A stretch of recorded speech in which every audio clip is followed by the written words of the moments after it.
오늘 말씀 스가랴서 9장 9절에서 17절까지 말씀입니다. 9장 9절에서 17절까지 말씀, 구약 성경 1320쪽쯤에 있습니다.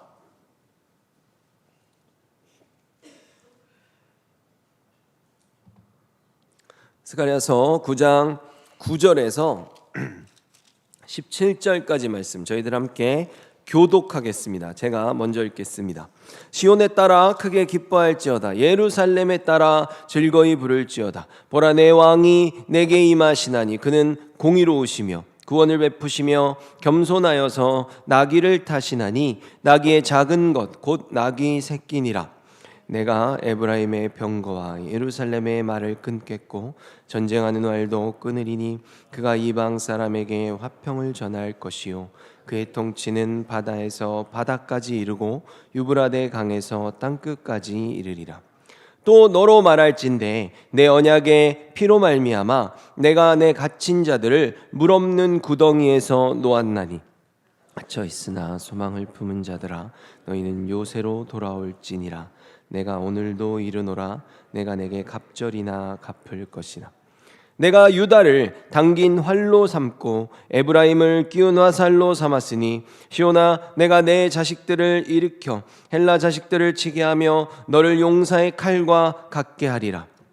여호와께서 그들 위에 나타나서 그들의 화살을 번개같이 쏘아내실 것이며 주 여호와께서 나팔을 불게 하시며 남방 회오리 바람을 타고 가실 것이라. 만군의 여호와께서 그들을 보위하시리니 그들이 원수를 삼키며 물맷돌을 밟을 것이며 그들이 피를 마시고 즐거이 부르기를 술 취한 것 같이 할 것인즉 피가 가득한 동이와도 같고 피 묻은 제단 모퉁이와도 같을 것이라. 이날에 그들의 하나님 여호와께서 그들을 자기 백성의 양떼같이 구원하시리니 그들이 왕관의 보석같이 여호와의 땅에 빛나리로. 함께 읽겠습니다. 그의 형통함과 그의 아름다움이 어찌 그리 큰지 곡식은 청년을 새 포도주는 처녀를 강건하게 하리라. 아멘. 저희들 오늘 이 본문 가지고 순종의 종 예수 그리스도라는 제목으로 함께 말씀 나누겠습니다. 여러분, 저희들 지난 시간에 스가랴서 7장 말씀을 봤는데요, 하나님께서 2년 만에 스가랴 선지자를 지금 성전을 열심히 짓고 있는 상황 속에서 다시 부르셨습니다. 다시 그렇게 부르신 이유가 무엇이었습니까? 베델에서 한 무리의 사람들이 성전을 짓고 있는 그들을 찾아왔어요. 그리고 그들의 질문을 했습니다. 그 질문은 금식에 대한 질문이었어요. 그들이 지금 70년 동안, 성전이 파괴된 그 70년이라는 시간 동안 우리가 이곳에서 지금 성전을 같이 짓고 있지 않지만 우리가 저 베델 땅에서 우리가 70년 동안 그 파괴된 성전을 기억하며 그 다섯째 달에 성전이 파괴됐던 그때에 계속 금식을 해왔다는 겁니다. 그럼 우리가 앞으로 이 금식을 계속 해야 할지 말지를 그들이 물은 것이죠. 70년 동안 금식을 지속해왔다. 여러분, 정말 쉽지 않은 일이죠. 정말 대단한 열심이 아닐 수 없습니다. 그러니까 그들의 그런 질문을 딱 들으면 하나님께서 2년 만에 다시 말씀하신 거잖아요. 칭찬부터 나올 법한데 막상 뚜껑을 열어보니까 오히려 하나님께서 그들을 질책하십니다. 왜 그렇습니까? 주님께서 보실 때 그들의 금식이 그냥 밥만 굶는 거지 하나님의 마음을 헤아리는 진정한 금식이 아니라는 겁니다. 그러면서 너희들이 진짜 성전을 회복하고 그것을 염원하면서 금식했다면, 그래서 정말 참된 회복으로 나아가기를 원한다면 너희들 이것부터 회복해야 돼. 그것이 무엇인가? 너희들의 그 나를 향한 열심이라고 말하는 그것과 너희들의 삶에 말씀을 지키는 올바른 행실, 이 두 개의 예배가 균형감을 갖춘 예배가 돼야 된다는 말씀이었습니다. 단순히 형식만 지키는 그런 예배가 아니고요, 하나님의 마음을 깨닫고 그에 상응하는 바른 행실, 말씀을 실천하는 그 삶의 예배를 요구하셨습니다. 세워주신 삶의 자리가 어디든지 간에 우리를 그렇게 다양한 직업들로, 다양한 연령대로, 그런 다양한 위치에 우리를 세워주신 이유가 뭐냐 하면 그곳에 있는 사람들이 우리들의 선한 행실, 그 밝은 빛을 발하는 그 촛대 같은 인생의 모습을 보고 그들도 예수 그리스도께로 나올 수 있도록 우리를 그곳에 세우셨다는 거죠. 바로 이 부분이 저희들이 지난 시간에 스가랴서 7장 전체를 통해서 다룬 내용입니다. 그런데 제가 오늘 평소보다 이 부분을 좀 더 길게 설명하는 이유가 있습니다. 왜냐하면 저희가 오늘 스가랴서 9장으로 넘어왔잖아요. 스가랴서 8장에서도요, 이 7장에서 얘기하신 말씀을 동일한 맥락을 가지고 더 자세하게 펼쳐가십니다. 계속해서 동일한 말씀을 하신다는 거죠. 그래서 8장 14절과 14절에서 17절까지의 말씀을 한번 보겠습니다.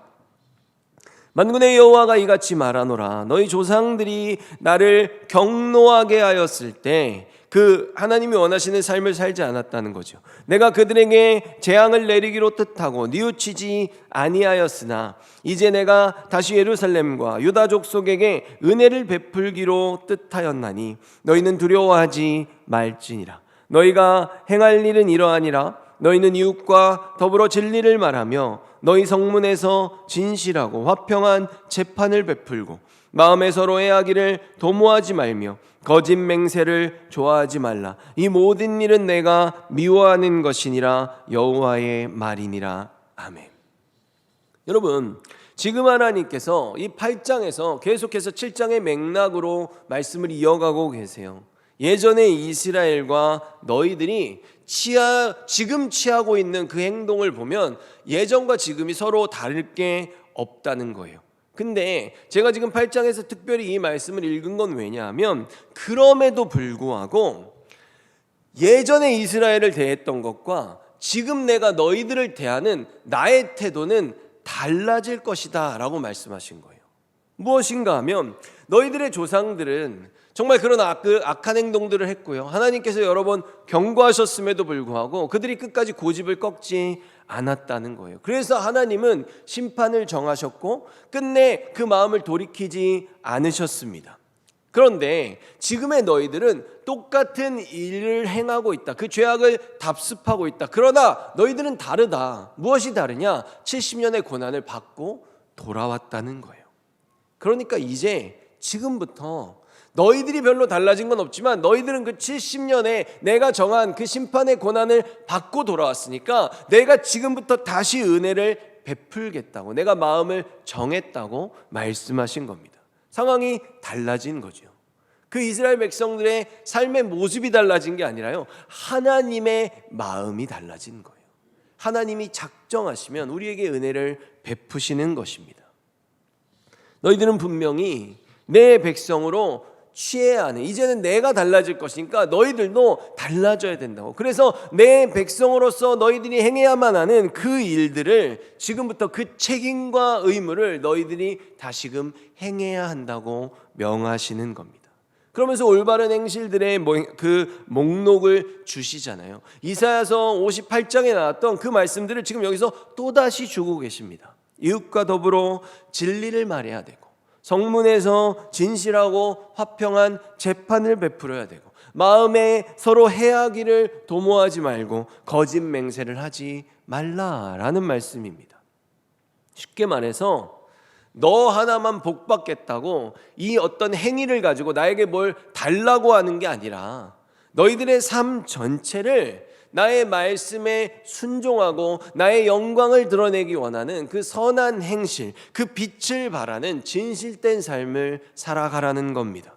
결국 스가랴서 7장과 8장은요 같은 내용을 전하고 있습니다. 하나님이 원하시는 금식은 육의 양식인 밥을 굶는 게 아니라 하나님의 백성으로서 필히 먹고 살아가야 되는 그 하늘 양식, 주님의 뜻을 행하는 하늘 양식을 먹는, 그 말씀을 실천하는 삶을 살아가라는 거죠. 그리고 9장으로 넘어가면 이제 오늘 저희들이 읽은 본문을 보면요 정말로 유명한 말씀입니다. 근데요 이 말씀이 스가랴서의 말씀, 스가랴서 9장의 말씀으로 유명하다기보다는요 저희들이 이제 고난주간이 다가오는데 사복음서에서 예수님께서 예루살렘에 입성하시잖아요. 그때 백성들이 종려나무를 흔듭니다. 그러면서 주님을 왕으로 환영해요. 그 종려 주일의 말씀으로 더 유명한 본문입니다. 근데 여러분, 오늘 이 스가랴서의 말씀이 이 스가랴서에 처음 나온 것을 복음서에서 인용하는 것이 아닙니다. 더 먼저 등장하는 부분이 있어요. 그 메시아이신 예수님과 이 나귀라는 동물이 서로 연결되는 말씀이 이전에 이미 나왔다는 거죠. 그것이 어딘가 하면 창세기의 말씀입니다. 창세기로 한번 가보겠습니다. 창세기 49장 10절에서 11절입니다. 규가 유다를 떠나지 아니하며 통치자의 지팡이가 그 발 사이에서 떠나지 아니하기를 실로가 오시기까지 이르리니 그에게 모든 백성이 복종하리로다. 그의 나귀를 포도나무에 매며 그의 암나귀 새끼를 아름다운 포도나무에 맬 것이며 또 그 옷을 포도주에 빨며 그의 복장을 포도즙에 빨리로다. 아멘. 이처럼 메시아와 나귀라는 동물이 함께 등장하는 말씀이 창세기에 가장 먼저 등장합니다. 그럼 이것이 무슨 의미냐는 거죠. 물론 이 말씀은 1차적으로는 야곱이 그의 12아들을 축복하잖아요. 그 중에 메시아가 나오는 그 유다를 축복한 내용입니다. 그래서 이것은 예수님이 유다의 후손으로 오실 것을 말씀하시는 거예요. 그래서 이 말씀에 나오는 의미들을 한번 보면 먼저 규라고 하는 게 나옵니다. 이 규라는 게 뭐냐면 왕들이 들고 다니는 그 영화 같은 데 보면 이렇게 윗부분이 둥근 조그만 막대기 같은 게 있어요. 거기 위에 이렇게 막 보석 같은 게 박혀 있고요. 거기에서 왕의 인장이 있어서 도장을 찍기도 하고 뭐 이러는 건데, 이것이 왕의 권세를 상징합니다. 왕만이 가지고 있을 수 있기 때문이죠. 그래서 이것이 에스더서를 보면요, 에스더서 4장 11절에 남녀를 막론하고 부름을 받지 아니하고 안뜰에 들어가서 왕에게 나가면 오직 죽이는 법이요 왕이 그 자에게 금규를 내밀어야 살 것이라. 아멘. 이게 에스더가 한 얘기예요. 모르드게가 민족을 살리기 위해서 왕 앞에 나가라고 그렇게 말했거든요. 그러니까 에스더가 그 얘기를 하는 거예요. 왕 앞에 부름을 받지도 않았는데 함부로 나가면 죽는다. 근데 혹시나 왕이 마음을 바꿔서 그 왕이 들고 있는 금규를 내밀면, 그것을 만지면 죽지 않고 살 수 있다는 거죠. 왜냐하면 바로 왕을 직접 만지는 건 아니고, 그렇죠? 그 규가 왕의 권세를 상징하기 때문입니다. 그리고 통치자의 지팡이라고 나오고 있어요. 그 통치자의 지팡이가 그 발 사이에서 떠나지 않는다라고 말하는데요. 여러분, 통치자의 지팡이는 규하고는 또 다릅니다. 규는 왕이 드는 거잖아요. 근데 이 통치자의 지팡이는 광야의 목자들이 들고 다니는 지팡이를 말하는 거예요. 그래서 목자들이 이 지팡이를 가지고요, 양들을 지키기도 하고 또 양들을 바른 길로 인도하는 겁니다. 그러니까 유다의 후손으로 오실 메시아가 그 하나님의 백성들을 바른 길로 인도해 주실 것이다 라는 것을 이야기하는 대목이죠. 그래서 저희들이 오늘 이 9장의 말씀이 창세기의 말씀을 먼저 가져온 거라 그랬잖아요. 그래서 저희들이 9장 말씀도 16절에 보면요, 자기 백성들의 양떼같이 우리를 구원하실 것이다 라는 내용이 등장하는 걸 볼 수 있습니다. 그 다음에는 실로가 올 때까지, 오시기까지라고 되어 있는데요, 이 실로라는 단어가 정확하게 메시아를 지칭하는 단어예요. 그래서 안식을 가져오는 분 또는 평화의 사람이라는 의미를 갖고 있습니다. 그러니까 메시아가 오셔가지고 죄로 인해 안식하지 못했던 우리들, 하나님과 죄로 인해서 평화하지 못했던 우리들의 그 죄된 신분을 의인의 신분으로 바꿔주실 것이다 라는 것을 예언하는 것이죠.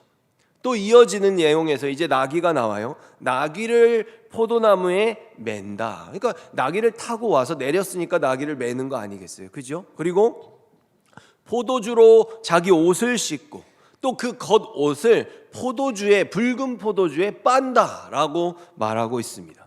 이 포도주와 관련된 건 두 가지를 생각해 볼 수 있는데요. 첫째로 포도주와 같은 그런 붉은 언약의 피를 예수님께서 고난받음으로 흘리실 것을 예고하는 것으로 볼 수 있습니다.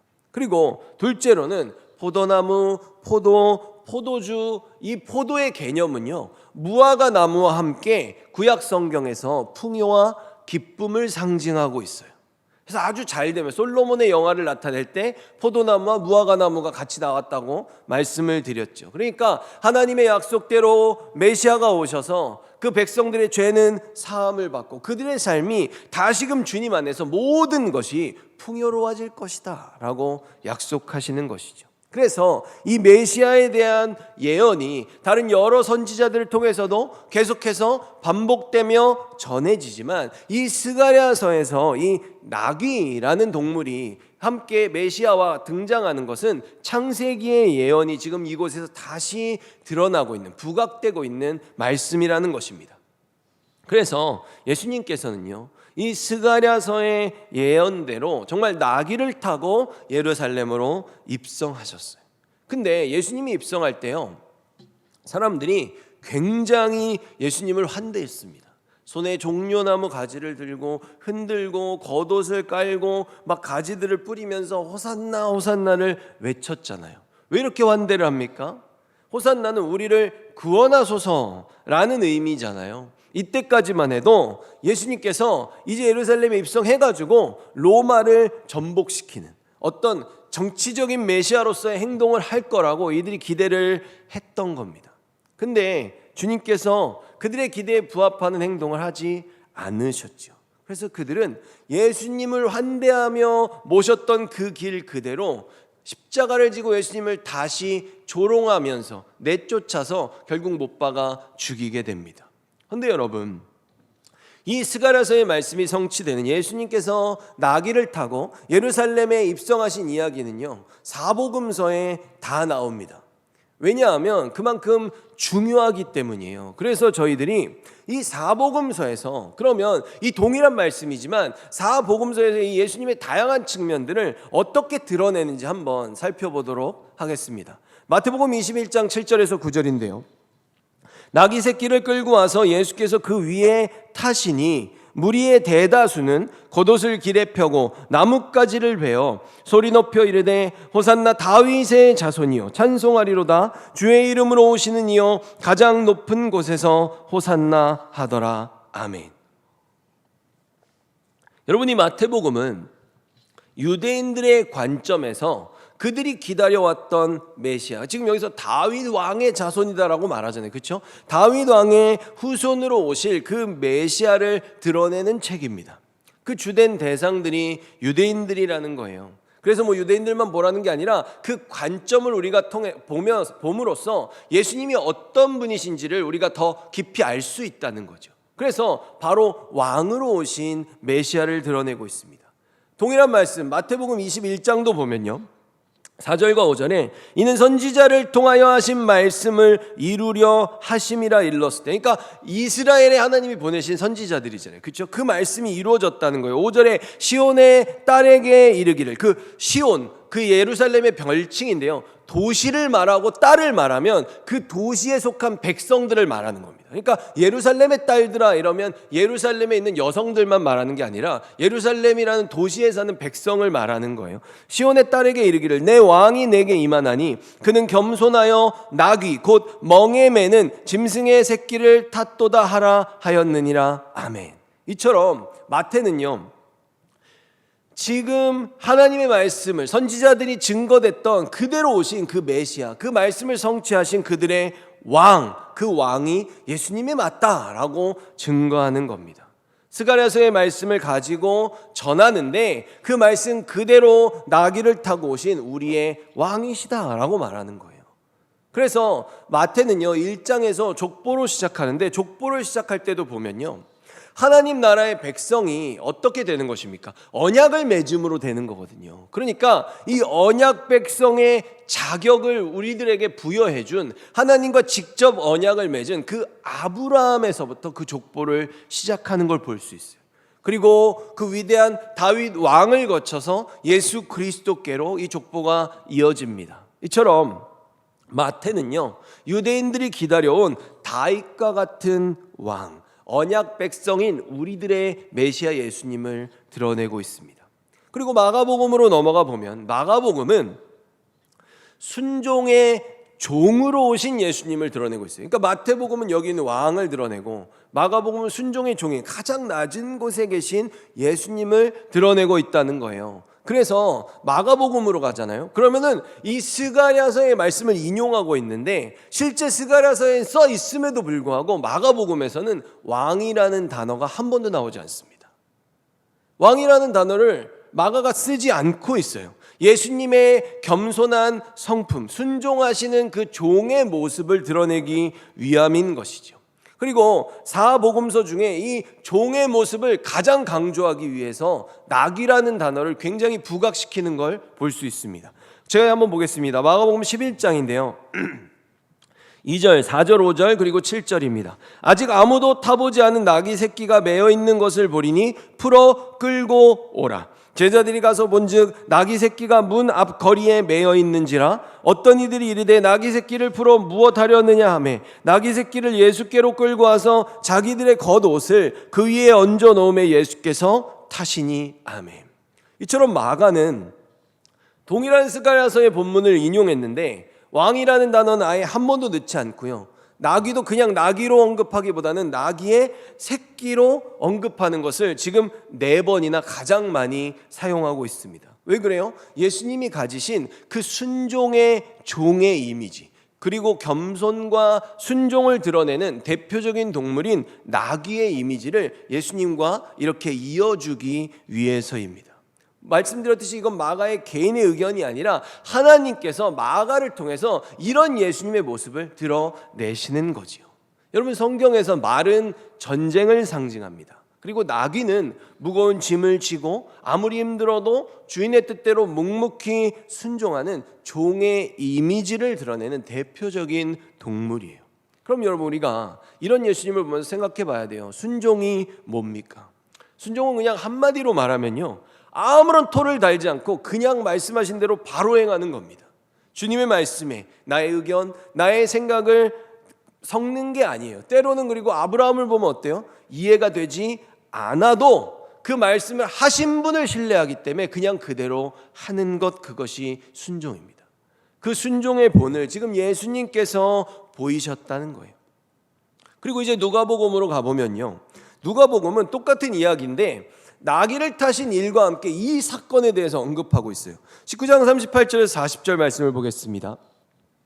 이르되 찬송하리로다. 주의 이름으로 오시는 왕이요 하늘에는 평화요 가장 높은 곳에는 영광이로다 하니 무리 중 어떤 바리새인들이 말하되, 예수님한테 바리새인들이 문제를 제기하는 거예요. 선생이여, 당신의 제자들을 책망하소서 하거늘 대답하여 이르시되 내가 너희에게 말하노니 만일 이 사람들이 침묵하면 돌들이 소리 지르리라 하시니라. 아멘.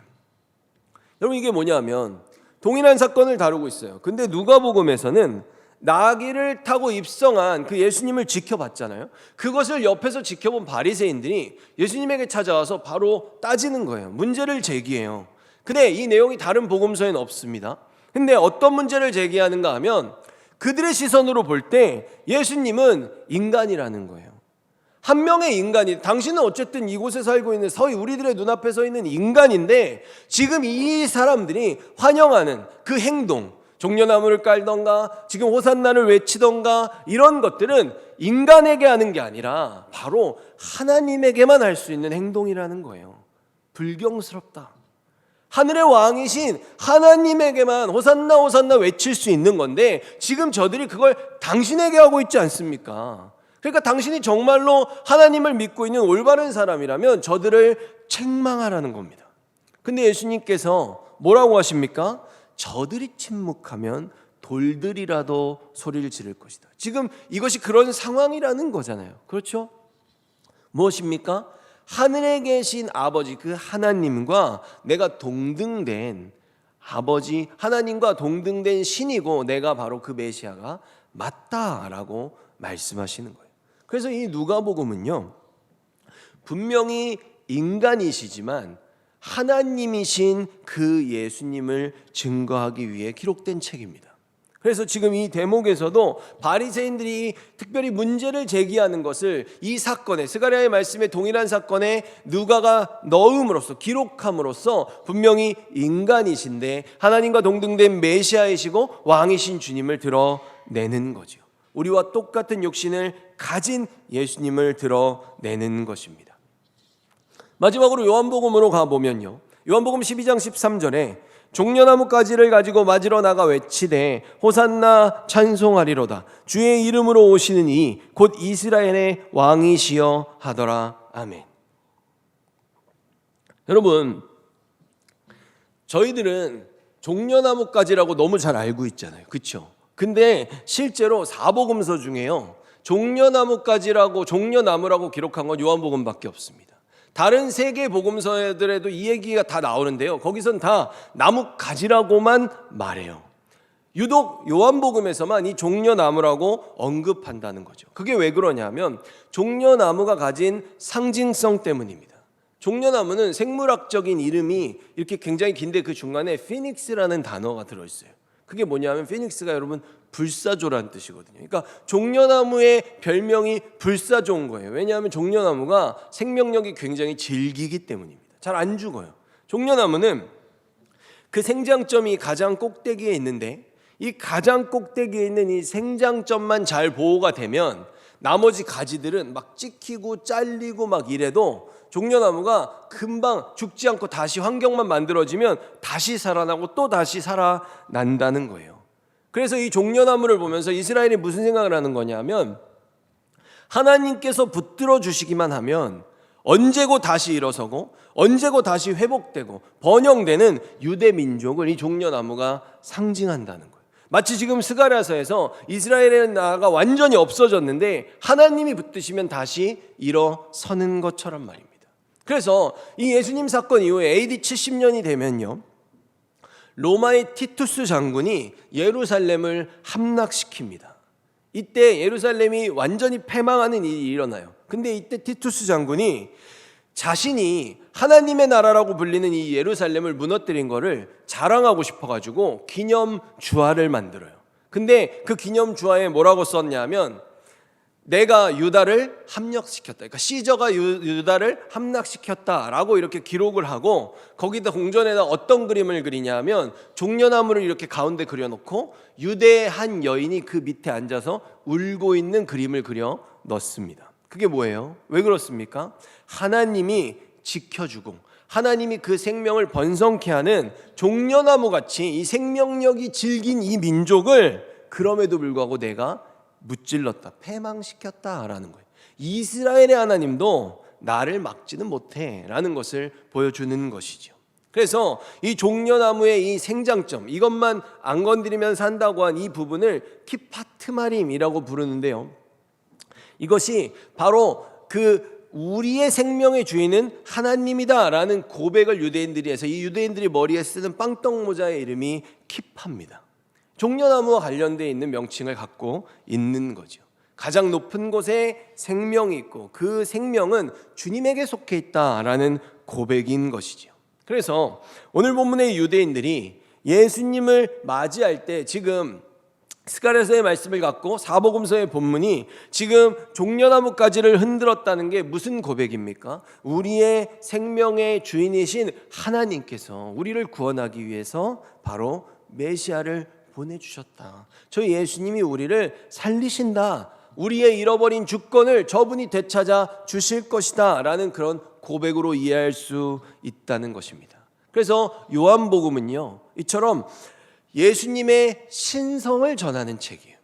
하나님과 동등된 신이시다라는 것을 알리는 복음서죠. 그래서 요한복음의 복음이 독수리 복음입니다. 왜냐하면 독수리가 하늘에서 가장 높은 새들 중에 위치를 차지하고 있기 때문이죠. 그래서 저희들은 이 스가랴서의 말씀이 예수님을 통해 성취되고 그 예수님의 말씀을 우리들이 받고 믿을 때 우리는 마태복음에서 증가하는 왕으로 오신 예수 그리스도, 마가복음에서는 겸손한 순종의 종의 본을 보이신 예수 그리스도, 그리고 누가복음에서는 우리의 죄를 위해 인간의 몸을 입고 오신 예수 그리스도, 그리고 요한복음에서는 이 땅에 육신을 입고 오셨지만 분명히 하나님과 동등된 신이신 메시아 예수 그리스도를 볼 수 있어야 되는 것입니다.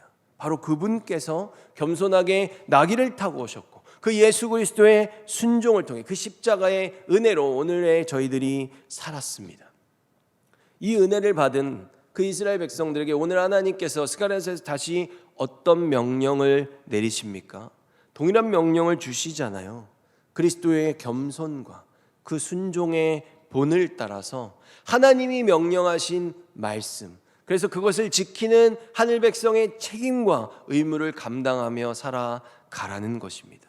여러분, 이것이 주님의 부탁이고 이것이 주님의 명령이고 이것이 우리들의 자격입니다. 이것을 잊지 않는 저희들이 되기를 예수 그리스도 이름으로 축원합니다. 기도하겠습니다.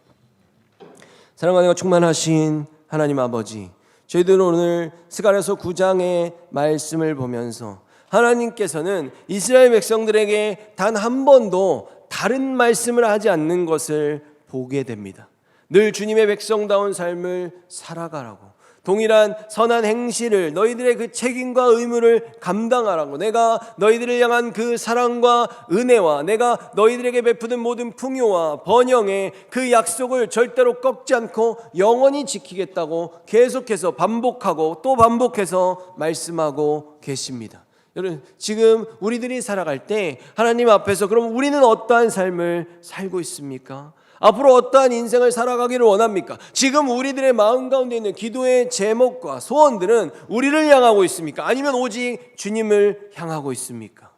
주님, 저희들에게도 지금 동일하게 말씀하십니다. 아니, 이 이스라엘 백성들, 선지자들을 통해서만 말씀을 들을 수 있고 예수님의 시대, 바울의 시대에도 성경을 갖는 것은 너무나도 어려운 일이었습니다. 그러나 지금 저희들 중에 하나님의 말씀이 담겨있는 성경책이 없어서 주님 말씀을 모르는 사람이 단 한 명이라도 있습니까? 그런데 저희들은 그 주님의 시대에 주님을 섬겼던 그 선지자들의 삶, 바울의 삶을 볼 때 우리들은 그러면 더 좋은 환경 속에서 얼마만큼 주님의 말씀을 잘 지키며 살아가고 있습니까? 주님, 절대로 이 시대가 흘러간다고 해서, 아니 이 세상 사람들의 시선이 기독교를 무시한다고 해서 우리들의 믿음이 후퇴하지는 않기 원합니다.